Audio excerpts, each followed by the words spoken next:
بسم اللہ الرحمن الرحیم۔ آج کا ٹاپک ہے عقل مند بڑھیا۔ ایک عالم نے ایک بڑھیا کو چرخہ کاٹتے دیکھ کر فرمایا کہ بڑھیا، ساری عمر چرخہ ہی کاٹا یا کچھ اپنے خدا کی بھی پہچان کی؟ بڑھیا نے جواب دیا کہ بیٹا، سب کچھ اسی چرخہ میں دیکھ لیا۔ فرمایا، بڑی بی، یہ تو بتاؤ کہ خدا موجود ہے یا نہیں؟ بڑھیا نے جواب دیا کہ ہاں، ہر گھڑی اور رات دن ہر وقت خدا موجود ہے۔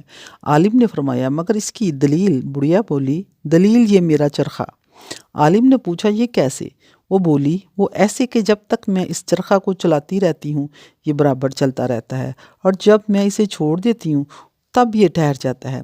تو جب اس چھوٹے سے چرخے کو ہر وقت چلانے کی ضرورت ہے تو زمین، آسمان، چاند، سورج، ستاروں کے اتنے بڑے چرخوں کو کس طرح چلانے والے کی ضرورت نہ ہوگی؟ بس جس طرح میرے کاٹھ کے چرخہ کو ایک چلانے والا چاہیے، اسی طرح زمین آسمان کے چرخہ کو ایک چلانے والا چاہیے۔ جب تک وہ چلاتا رہے گا سب چرخے چلتے رہیں گے، جب وہ چھوڑ دے گا تو یہ ٹھہر جائیں گے۔ مگر ہم نے کبھی زمین، آسمان، چاند، سورج کو ٹھہرتے نہیں دیکھا، تو جان لیا کہ ان کا چلانے والا ہر گھڑی موجود ہے۔